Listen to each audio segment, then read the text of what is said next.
Amém, irmãos.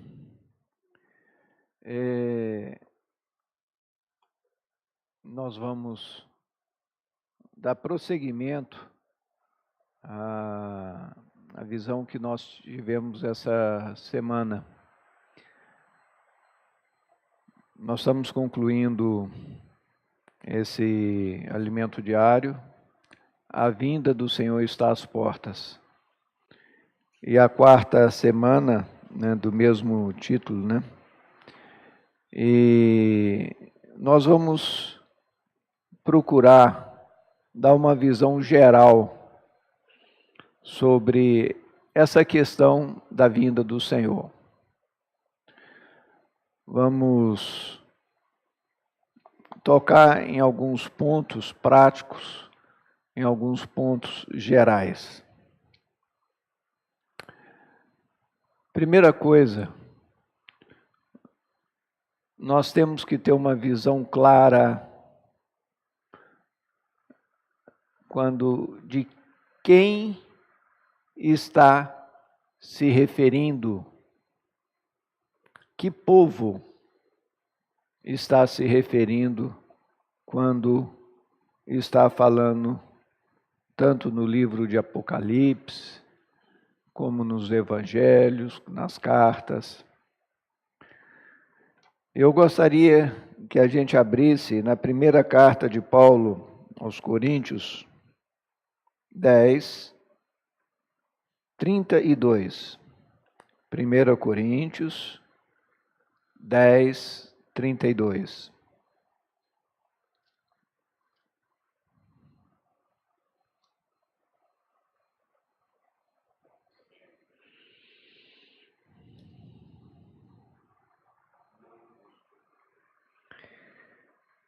Não vos torneis causa de tropeço, nem para judeus, nem para gentios, nem tampouco para a igreja de Deus.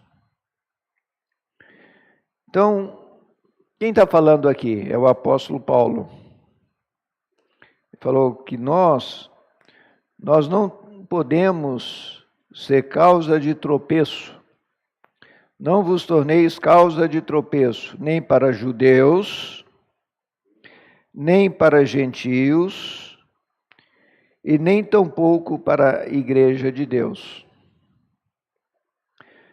Então, esse versículo é um dos que mostra com clareza para nós que para Deus há judeus,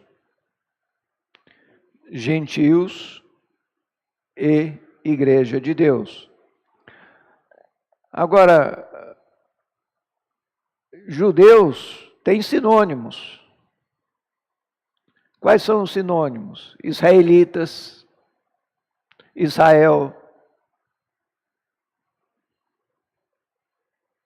Então, às vezes é usado o termo genérico de semita.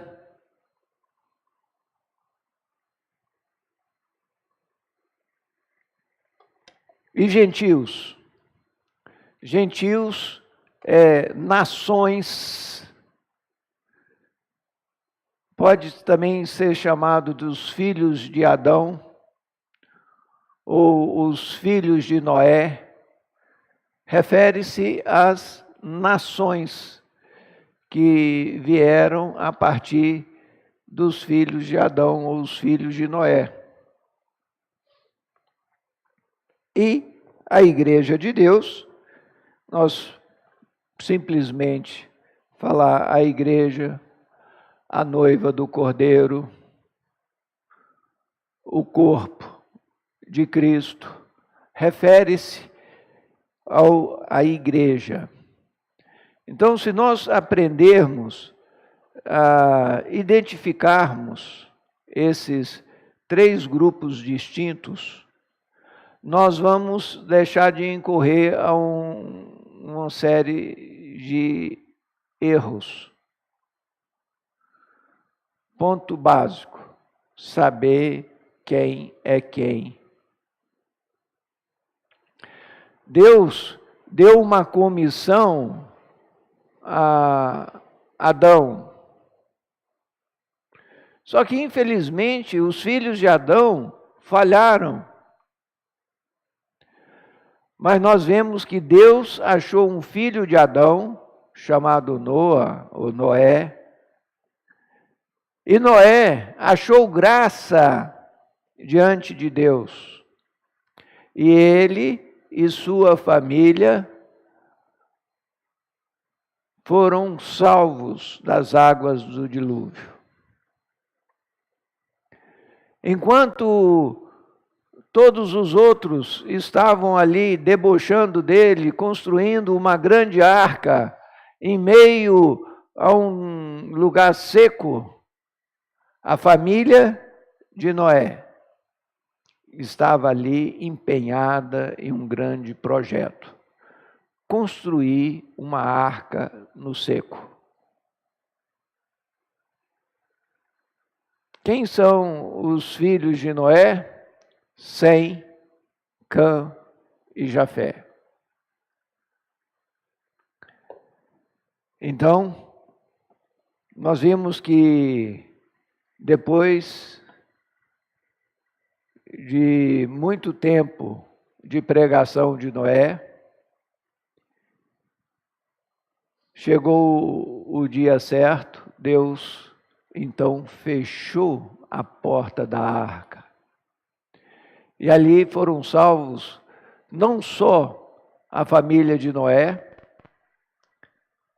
ele, sua esposa, seus 3 filhos e suas 3 noras, mas também como todos os animais terrestres. E ali Deus teve um novo início.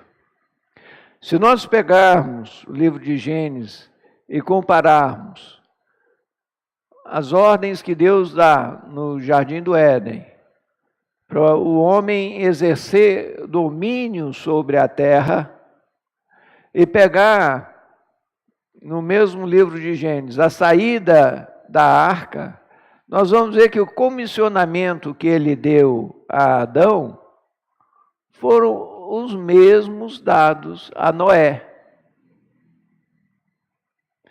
Infelizmente, nós vimos que pouco tempo depois, o neto de Cã já estabeleceu uma rebelião contra Deus. Cã gerou a Cush e a Cush Nimrod. O nome Nimrod procede de uma palavra chamada em hebraico marad, que é rebeldia, rebelião. Então, quando a gente vê ali que Nimrod era um valente guerreiro diante de Deus, não é, aparentemente essa é uma palavra bonita, mas o hebraico é uma língua muito primitiva. Essa também pode ser um valente guerreiro diante de Deus, em oposição a Deus. E nós vemos que ali foi construído um grande império, Babel, Babilônia, onde o princípio é: vamos ser independentes de Deus. Vamos construir uma torre que chegue até os céus. Mesmo que Deus mande outro dilúvio, nós vamos estar acima dessas águas de dilúvio. Nós vamos ser independentes de Deus. Mas vimos que, em meio ao viver humano, sempre há carência da chuva, carência do sol, e aí o homem, para se tornar totalmente independente, ele passa a fabricar ídolos, né? O Deus da chuva, o Deus do sol, e assim o homem, ele se tornou idólatra.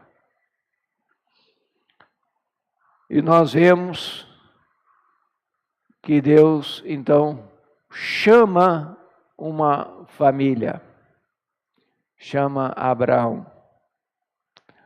Abraão,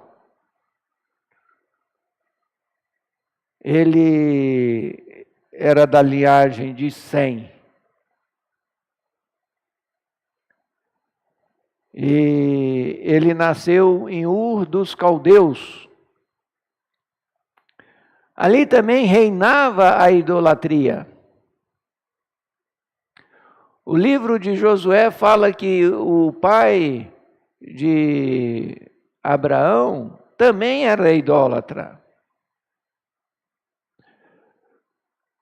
E Deus então tira Abraão de Ur dos Caldeus e leva para um lugar para ele receber a bênção de Deus. Como que um idólatra vai abençoar o seu filho? Qual é a bênção que um idólatra pode dar ao seu filho? Terá, não tinha condição. Mas Melquisedeque tinha essa condição. Então, lá na terra de Canaã, nós vemos que Abraão chega a Salém, que é Jerusalém, a terra onde morava Melquisedeque. E Melquisedeque, ele dá a Abraão a bênção que Terá não podia dar. Senhor Jesus, e nesse mesmo lugar, no Monte Moriá, alguns anos depois, a fé de Abraão é testada. Ali,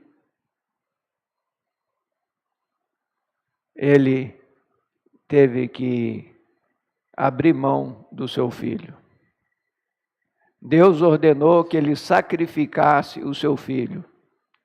A atitude do servo não é contestar as palavras do seu Senhor. Ele creu. Ele creu que Deus teria poder até mesmo para ressuscitar o seu filho. E ele foi para sacrificar. E Deus só para. Você passou no teste. Não é para você matar o seu filho. Né?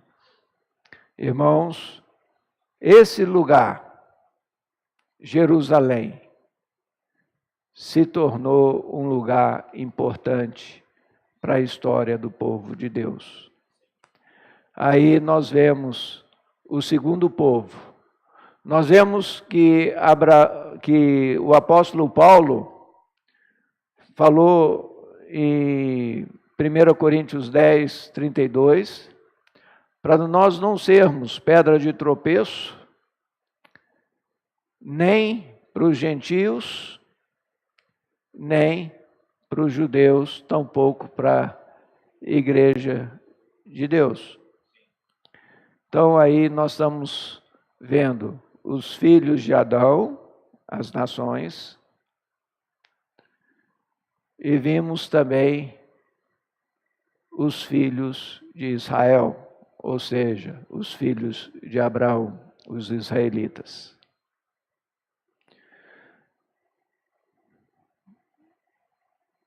Todo o Antigo Testamento,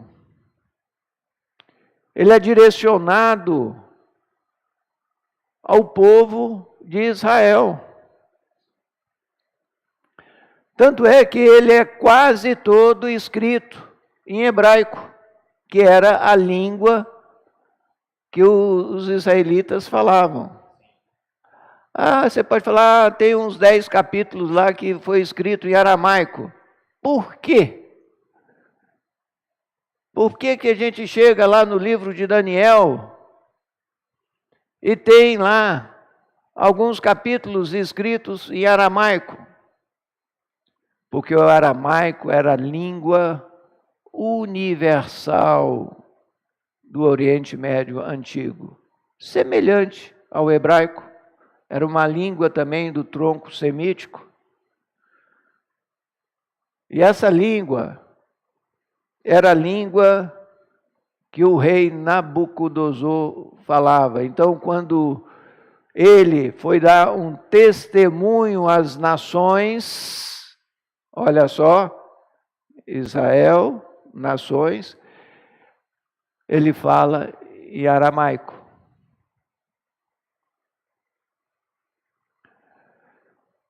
Então, o povo de Israel, que era uma tribo nômade, quando desceu para o Egito, por volta de 1500 anos antes de Cristo, eles, depois de um período onde eles se tornam cativos no Egito, eles retornam por volta do ano 1400, não, eu falei errado, eles desceram para o Egito quase 2000 anos antes de Cristo, né? Em torno de 1800 anos antes de Cristo, e voltam em torno de 1400 anos antes de Cristo. Já não mais como uma tribo nômade, mas como milhões de pessoas vinda do Egito. E debaixo das ordens de Josué, eles conquistam a terra de Canaã.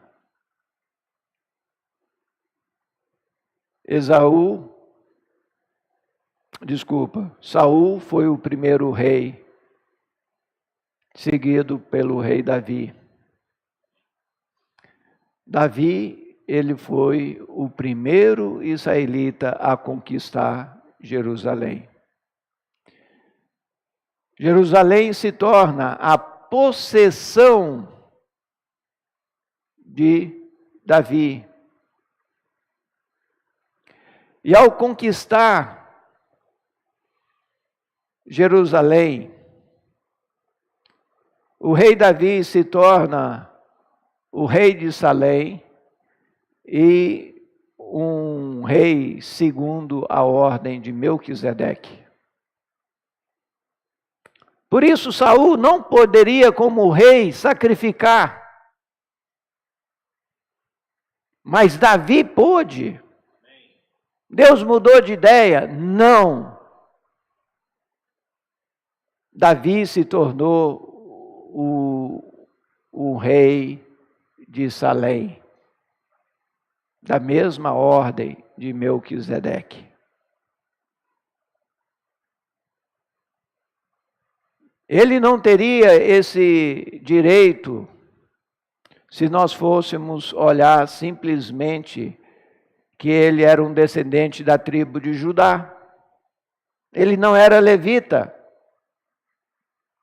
mas como rei de Salém, rei segundo a ordem de Melquisedeque, ele pôde.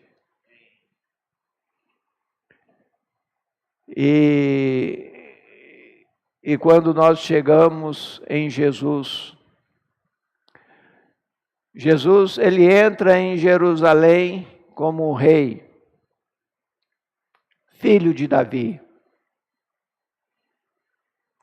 E ali ele estava prestes a cumprir todo o propósito de Deus. Quando ele então morre pelos nossos pecados como Cordeiro de Deus. E toda a nação de Israel creu nele? Não. Segundo a carta de Paulo aos Romanos, nós vemos que ele, o próprio Deus, endureceu o coração dos judeus para que a salvação viesse aos gentios. Então, a partir daí, nós temos nações ou gentios, nós temos ainda os judeus e nós temos a igreja de Deus. Se nós não tivermos essa clareza, estudarmos a volta do Senhor, vai estar meio confuso.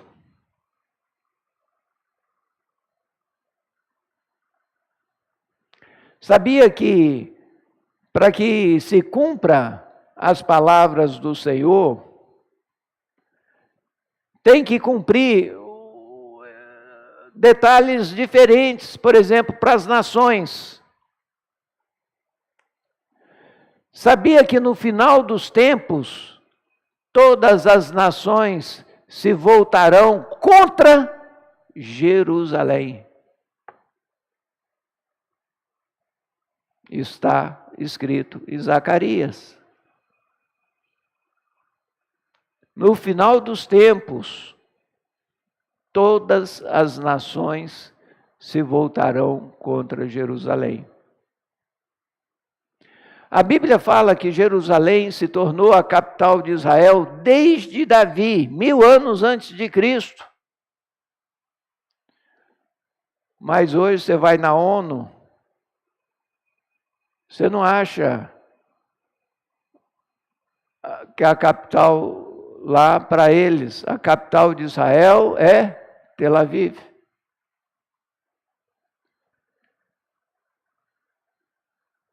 Mas não é Tel Aviv.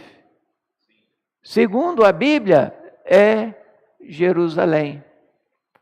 Mas Jerusalém hoje é disputada por muçulmanos, pelos árabes,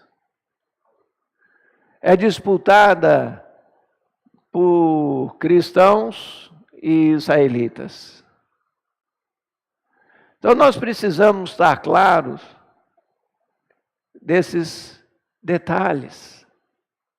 Caso contrário, vai ficar confuso. Para as nações, o que determina que a vinda do Senhor está às portas? Todas as nações se voltarão contra Jerusalém.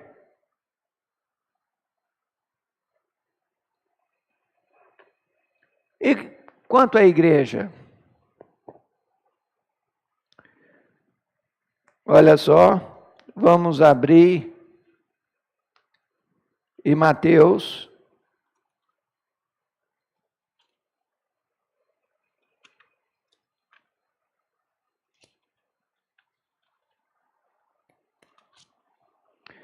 Vinte e quatro.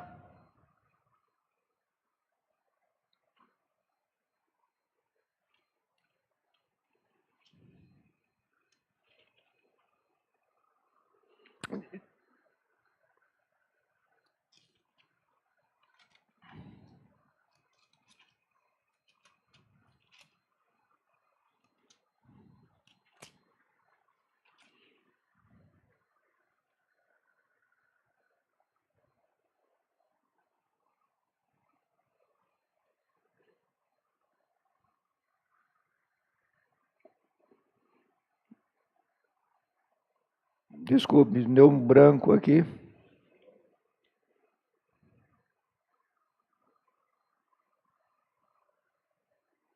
Fala da pregação do Evangelho.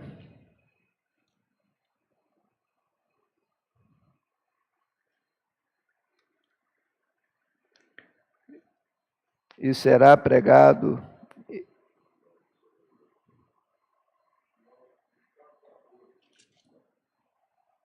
É, isso mesmo.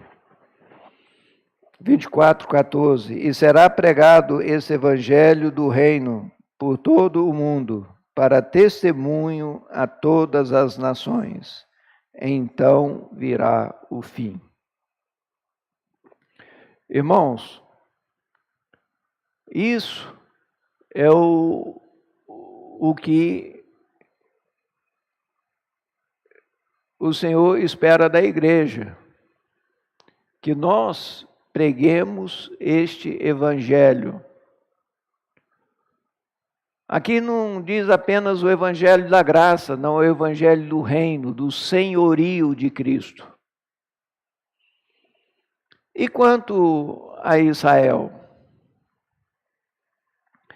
Se nós formos estudar as profecias de Daniel,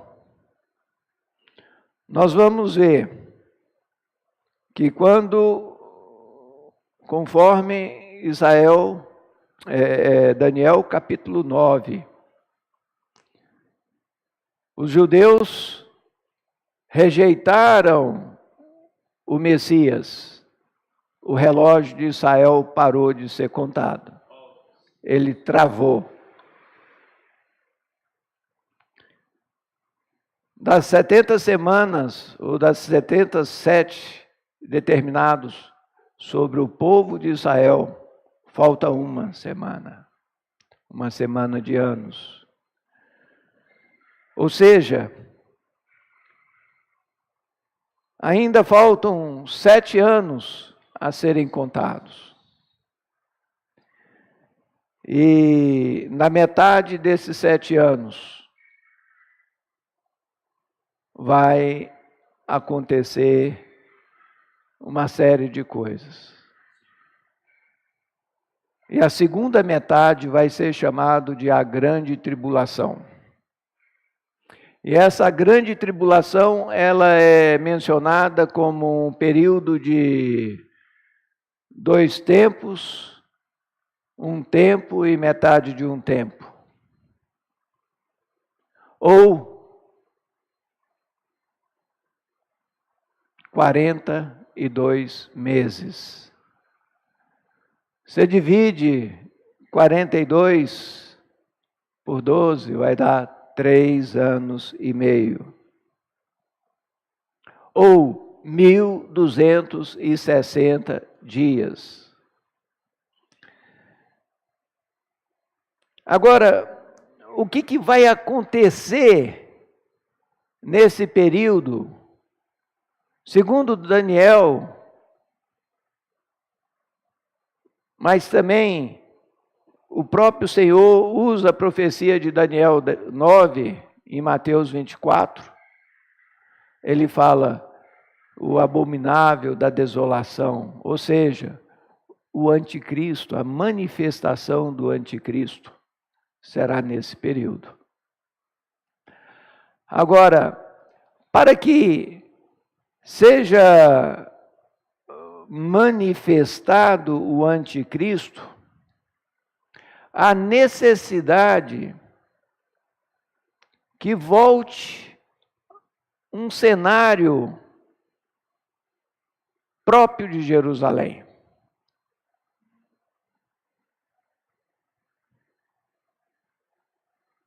Davi quis construir o templo do Senhor na eira de Araúna, que é o Monte Moriá. Porque lá ele viu o anjo do Senhor parando com a grande praga que veio sobre Israel por culpa do seu pecado, quando ele quis se engrandecer e fazer um censo para ver o seu poderio. Deus o repreendeu com uma praga. E foi ali na eira de Araúna que a praga foi encerrada. E aí ele quis, naquele lugar, sacrificar ao Senhor. Como ele era já um sacerdote segundo a ordem de Melquisedeque. Ele comprou a eira de Araúna, comprou os bois e sacrificou, e aquele sacrifício foi aceito. E onde ele pecou, se arrependeu, o Senhor deu o lugar do templo. Ele pensou que ele iria construir o templo, mas o Senhor falou: não, será o seu filho. E ali o rei Salomão construiu o primeiro templo. Mas depois de alguns séculos,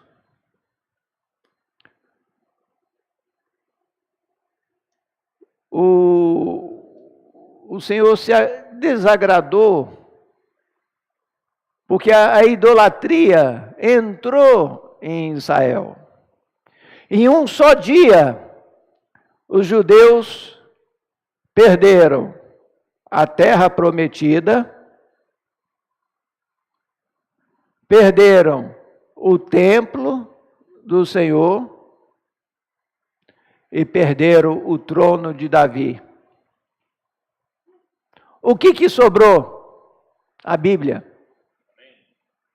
E eles foram levados para o cativeiro da Babilônia. 70 anos depois, volta poucos. Foram levados milhões cativos, mas voltaram apenas em torno de 50 mil israelitas e reconstruíram um templo modesto, no mesmo lugar que Salomão havia construído o primeiro templo. Ali, sobre a condução do governador Josué, não é o mesmo Josué, não, era um príncipe. Sobre Esdras, Neemias, também Neemias foi um governador. Eles reconstruíram o templo.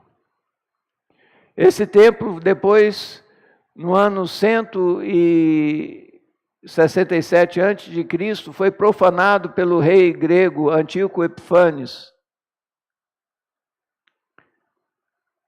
E os romanos vieram e destruíram esse templo, que foi muito bem reconstruído alguns anos, algumas décadas antes do nascimento do Senhor Jesus. Esse terceiro templo, construído por Herodes, foi considerado uma das maravilhas da antiguidade. E no ano 70 depois de Cristo, o general romano Tito Flávio destruiu totalmente aquele templo. Irmãos, por volta do ano 600 depois de Cristo, um califa chamado Abd al-Malik reconstruiu, ou melhor, construiu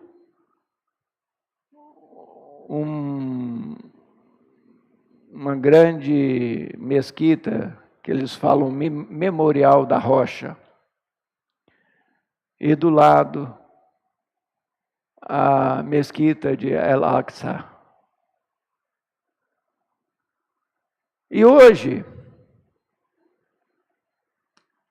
esse lugar está, embora no Estado de Israel, que foi reconquistado no ano 67 da Guerra dos 6 Dias, o lugar das mesquitas está sob a guarda do reino da Jordânia. E nós estamos aguardando a profecia bíblica que fala que vai se levantar um grande governante mundial e vai fazer um pacto com Israel e vai promover a paz. E aí, quando houver esse pacto, vai começar a recontar a história para os judeus. E os primeiros 3 anos e meio vai ser de muita paz. Esse grande rei vai conseguir a reconstrução. Segundo a tradição bíblica, quem conseguir reconstruir o templo de Israel é porque ele vai ser o Messias. Olha só que interessante. E se você tiver interesse, clique no YouTube, fala Instituto do Templo em Jerusalém. Esse Instituto do Templo é uma organização não governamental que já tem todos os utensílios do templo prontos. Já tem todo o material para a reconstrução do templo pronto, mas ainda não podem reconstruir. Sim.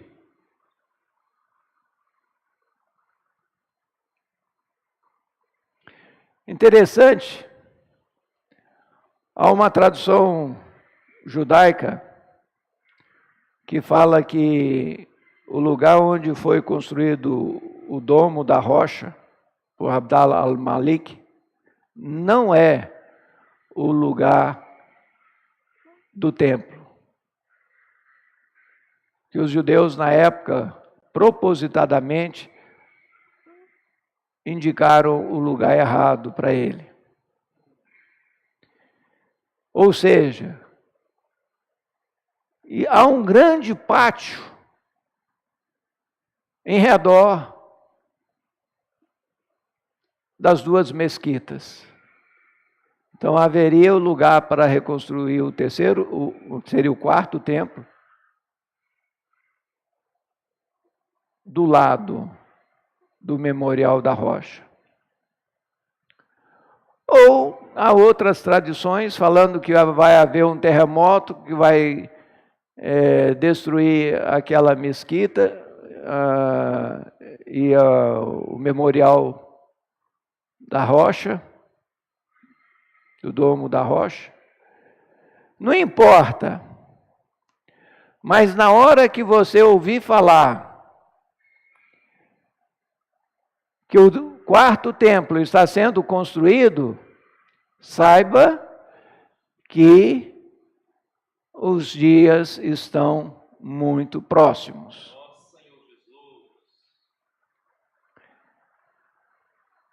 Só uma ilustração. Edir Macedo, ele construiu em São Paulo uma réplica do templo. Não interiormente, exteriormente. Sabe quantos anos ele demorou? 2. Vocês acham que lá em Israel, com toda a tecnologia que eles têm, tudo preparado, vai demorar 2 anos para construir? Se Edir Macedo conseguiu construir com 2, eu falo que em meses. E esse grande rei, ele vai fazer um pacto com os judeus.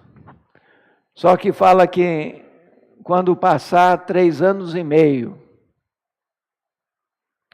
ele será morto.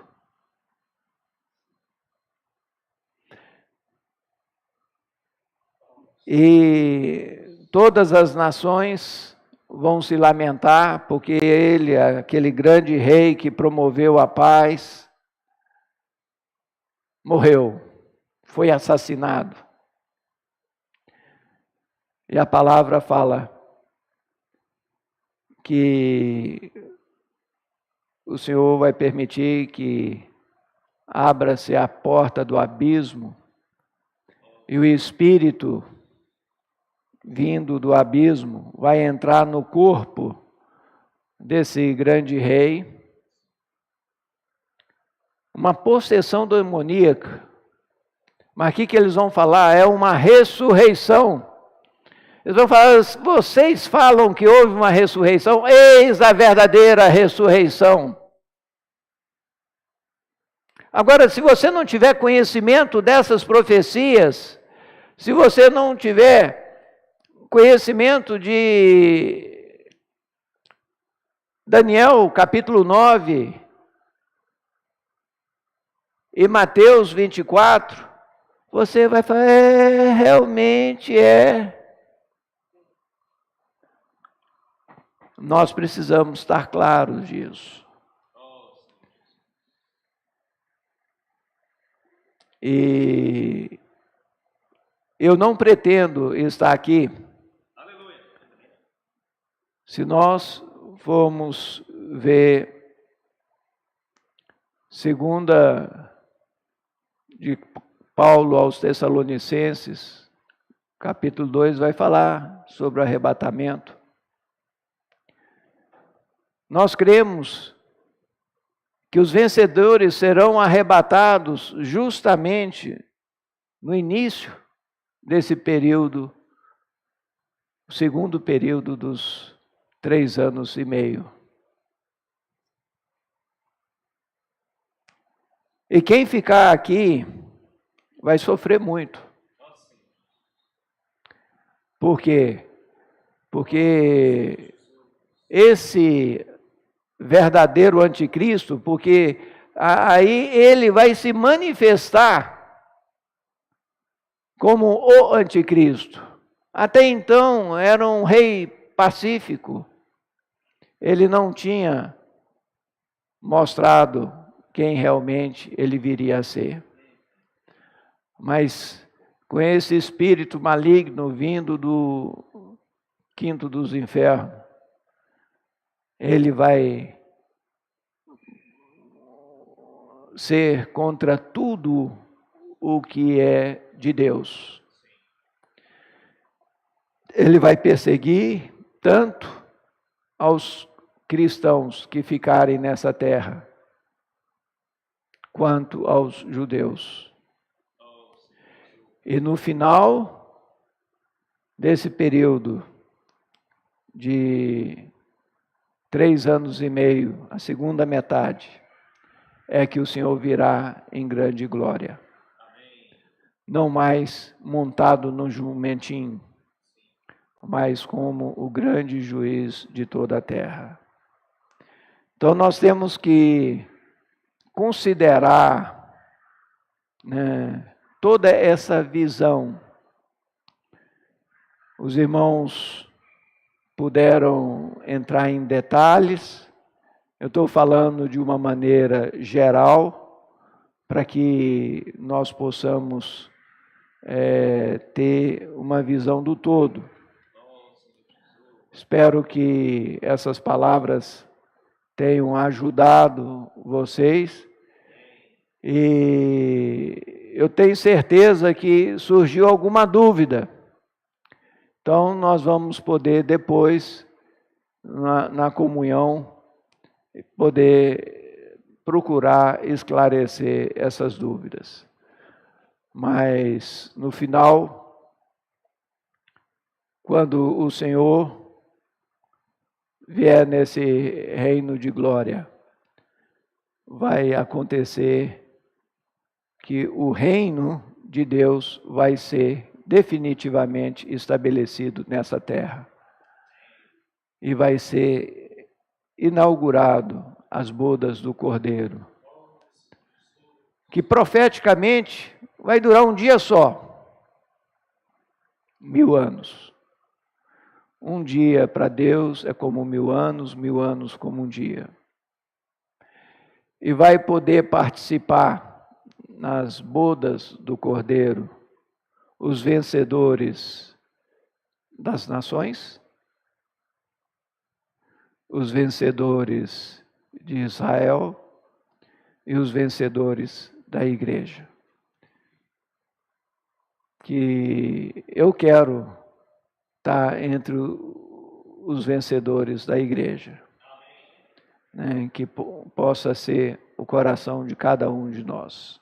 Jesus é o Senhor.